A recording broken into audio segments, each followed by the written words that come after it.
Lessons 4 and 5 بعنوان ريم helps her mom. ريم تساعد مامتها. المطبخ kitchen. الطاولة أو المنضدة counter. شرائح الخبز bread slices. جبنة cheese.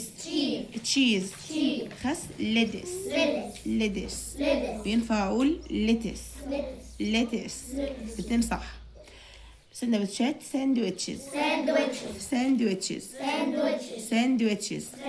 طماطم tomatoes. سلطة salad. وجبة meal.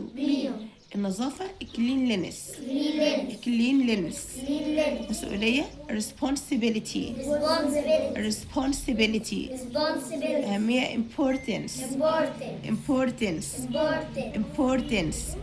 بعناية carefully. معا together. بعد كده بفخر proudly.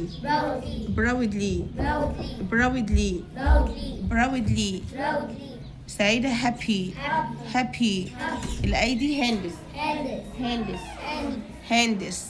طبق plate. التالي next. مسؤولة responsible.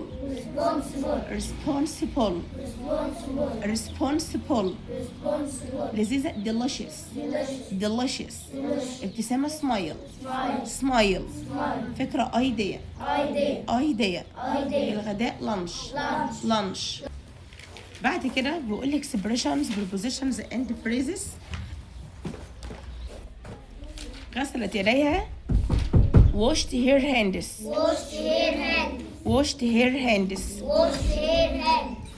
وضعت الخبز placed the bread.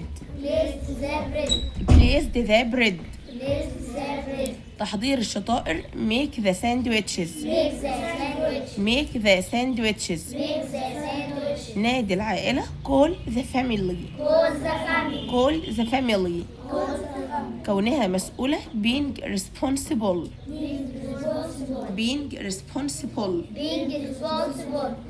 أضف الطماطم إلى السلطة add tomatoes to the salad.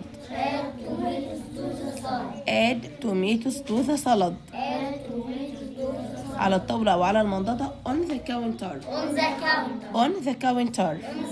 في المطبخ in the kitchen.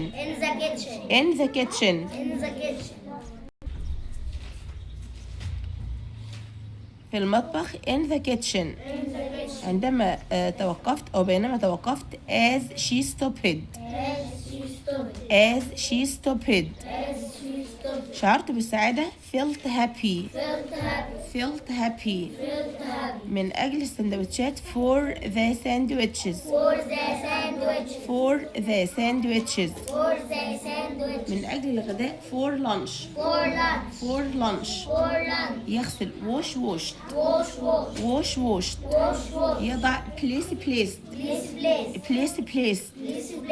يبتسم smiled. يشرح explained.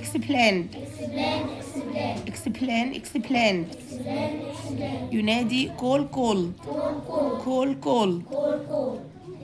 بعد كده يلتقط أو يختار pick. يتوقف stopped.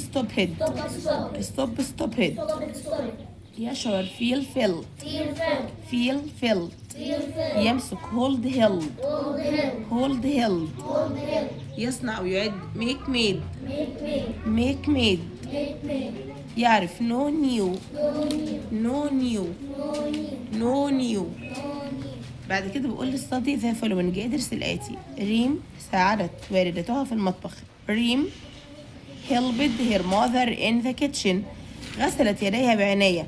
She washed her hands carefully. وضعت ريم الخبز على الطاولة.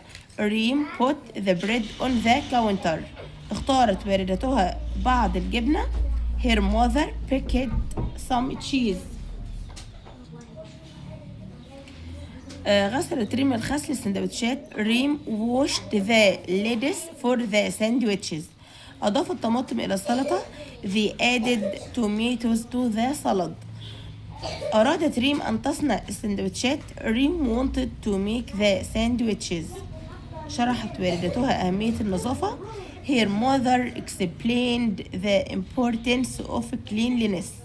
أعدت ريم السندوتشات بعناية. ريم carefully made the sandwiches. هيا بنا ننادي على العائلة لنتناول الغداء. Let's call the family for lunch. كانت والدتها سعيدة بأنها أصبحت مسؤولة. Her mother was proud of her. يلا كده ركزوا معايا. بقول لي read and learn يعني اقرأ وتعلم. title العنوان helping mom يعني ايه؟ مساعدة الأم. يلا نشوف ريم ساعدت مامتها في المطبخ ازاي. last week يلا شاركوا معايا الأسبوع الماضي. ريم helped her mother in the kitchen. ساعدت ريم مامتها فين؟ في المطبخ. first أولا بنحكي بقى أحداث متتالية. لما بنيجي نحكي قصة أو حد عمل حاجة بنحكي بقى إيه؟ بأحداث مترتبة. بنقول first أولا الشخص عمل إيه، وبنقول بعد كده then، وبعد كده after that، على حسب يعني بنقول بقى إيه الأحداث بتاعتي كلها، وفي آخر حاجة بقول إيه finally أخيرا. فإحنا هنا بدأنا first أولا نشوف عملت إيه. she washed her hands. أولا هي غسلت إيه؟ يديها carefully يعني دخلت المطبخ قبل ما تساعد مامتها هي نظيفة غسلت ايدها، وانتوا برضو المفروض تعملوا كده. يبقى اول حاجة ريم دخلت المطبخ غسلت ايدها الاول علشان ايديها ايه تبقى نظيفة carefully بحرص او بعناية. then ثم she placed the bread slices on the counter. وضعت شرائح الخبز على الايه؟ على الطاولة. her mother picked some cheese and Reem washed the lettuce for the sandwiches. اختارت مامتها او والدتها بعض الجبنه، تمام، وغسلت ريم الخس لتحضير السندوتشات. بنعمل بقى سندوتشات بقى يحطوا خضروات مع الجبنه وكده. فالام اختارت الجبنه وريم غسلت الخس علشان يحضروا الايه السندوتشات. together معا they decided to add tomatoes to the salad. هما الاتنين مع بعض قرروا ان هما يضيفوا طماطم الى الايه. هو ينفع سلطه من غير طماطم؟ يبقى في سلطه خضروات، في انواع سلطات كتير، في سلطات ممكن ما نحطش عليها طماطم اصلا عشان تبقوا عارفين يعني. فهم يعني ايه قرروا ان هم ايه يحطوا قرروا يعني اضافه الطماطم الى السلطه. تمام. بعد كده نشوف ايه اللي حصل. ريم asked if she could make the sandwiches. سألت ريم ان كانت تستطيع اعداد السندوتشات. يعني قالت لمامتها انا اعمل الايه السندوتشات. and her mother smiled. مامتها ايه ابتسمت فرحت يعني as she stopped. وعندما توقفت تاني and her mother smiled as she stopped not knowing what to do next. her mother explained the importance of cleanliness. وعندما توقفت ريم لأنها لم تعرف ما الذي يجب أن تفعله بعد ذلك. يعني ايه عملت حاجات وبعد كده وقفت لانها مش عارفه تعمل ايه بعد كده. شرحت لها مامتها اهميه الايه النظافه. ريم carefully ريم بعنايه او بحرص made the sandwiches and held the plate proudly. صنعت السندوتشات بعنايه وحملت الطبق بفخر. شالت الطبق كده وهي ايه مفتخره بنفسها يعني ان هي عملت حاجه مع مامتها. she felt happy seeing the finished meal. شعرت بالسعادة عندما رأت الوجبة ايه جاهزة. خلاص بقى هم حضروا الأكل مع بعض والوجبة ايه بقت جاهزة يعني. let's call the family for lunch. وقالت والدتها لننادي العائلة لتناول الايه. يلا بقى ندعي على أفراد الأسرة عشان يتناولوا الايه الغداء. her mother said. مامتها اللي قالت كده يعني. her mother was happy to see her being responsible in the kitchen. كانت والدتها سعيدة لأنها رأت ريم مسؤولة فين في المطبخ.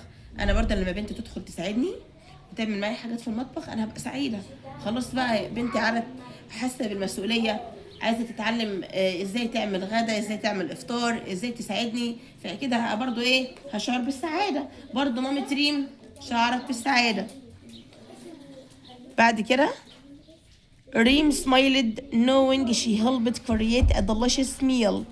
ابتسمت ريم وهي تعرف أنها ساهمت في إعداد وجبة إيه؟ وجبة لذيذة. بقول لي ما هي الفقرة السردية؟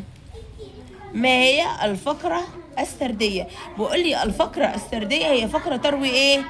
تروي قصة، زي مثلا قصة ريم اللي احنا شرحناها مع بعض دي، اللي حصلت الأسبوع الماضي. تصف أحداثا بترتيب زمني وغالبا تستخدم أفعالا في الماضي. بنحكي قصة في الماضي، يبقى كده هنستخدم أفعال ايه؟ أفعال في الماضي، لأن الأفعال دي ايه؟ بدأت وانتهت.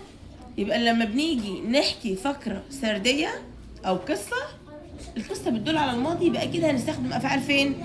في الماضي، زمن الماضي البسيط، لأن الفعل بدأ وإيه؟ وانتهى. بقول لي تصف أحداثا بترتيب زمني وغالبا تستخدم أفعالا في الماضي. متى حدثت القصة؟ من شارك في، يعني مثلا لما هنتكلم على ريم ومامتها، متى حدثت القصة؟ when did the event happen؟ هنقول ايه؟ مين الناس الشاطرة كده تشارك معايا؟ متى حدثت القصة؟ هنقول last week. طب من شارك فيها؟ ريم and her mother. أين حدثت؟ in the kitchen. ما الذي حدث أولا؟ نحكي هي عملت إيه في الأول. كيف انتهت؟ نحكي عملت إيه في الآخر. كيف شعرت الشخصية؟ شعرت بالإيه؟ بالسعادة. فهمتوا؟ طيب بقول لي الفقرة السردية تستخدم تستخدم غالبا كلمات ترتيب زمني، مثل أنا باجي أحكي أحداث متتالية، أول حاجة أقول بإيه؟ first. يعني إيه first؟ أولا. وبعد كده أقول إيه؟ then أو next، ثم أو التالي. وبعد كده أقول إيه؟ after that، بعد ذلك حصل كذا. وفي آخر حاجة بقول إيه؟ finally. لما باجي أبدأ القصة أقول حصلت إمتى؟ last week ولا last month ولا yesterday. بقول لي بعد كده ايه؟ النص الذي يتحدث عن مساعدة ريم لوالدتها في المطبخ هو مثال ممتاز للفقرة الايه؟ السردية. يعني هو كده ايه؟ جايب لكم فقرة سردية، يعني الدرس بتاع ريم ومامتها عبارة عن فقرة ايه؟ سردية بتروي ايه؟ قصة حصلت امتى؟ الاسبوع اللي فات او الاسبوع الماضي. مين اللي شارك فيها؟ ريم ومامتها. ايه اللي حدث؟ ريم دخلت المطبخ وغسلت ايدها الاول وبدات تساعد والدتها وتجهز معاها الايه؟ الغداء. كيف انتهت القصه؟ حضرت مع ماما الغداء ونادوا على افراد الايه؟ الاسره عشان يتناولوا الغداء. كيف شعرت الشخصيه؟ بالسعاده، بالفخر، علشان ايه؟ بالنسبه لها ده انجاز، يعني اول مره تدخل المطبخ وتحضر الغداء مع والدتها وكده. يبقى لما بنيجي نحكي قصه بنستخدم كلمات متتاليه عشان يبقى احداث متتاليه يعني مترتبه، زي first then after that finally. وبنقول القصه حصلت امتى؟ يا ترى last week ولا yesterday ولا last month. وبعد كده بقول لي ان الفقره بتاعت ريم ده مثال ممتاز يعني الفقره السرديه. بقول بيروي قصه it tells a story. الدرس ده بيروي ايه؟ قصه. it uses the past tense. والدرس ده بيستخدم زمن ايه؟ الماضي البسيط. يعني عندنا washed، عندنا picked، عندنا كل الافعال في الماضي اللي موجوده فين؟ اللي موجوده في الدرس. helped كله ماضي. بعد كده يتبع ترتيبا زمنيا وتصف المكان والزمان. المكان اللي هم في المطبخ، والزمان الاسبوع الماضي. القصه تحدث في المطبخ الاسبوع الايه؟ الماضي. يبقى الدرس ده عباره عن ايه؟ فقره سرديه بتحكي ايه؟ قصه، والقصه اللي بدات وانتهت فين؟ في الماضي. فعشان كده بنستخدم افعال فين؟ في الماضي. وبنستخدم كلمات بتدل على احداث مترتبه او متتاليه، زي فيرست، زي نيكست، زي زين، زي افتر ذات. عرفتوا يعني ايه فقره سرديه؟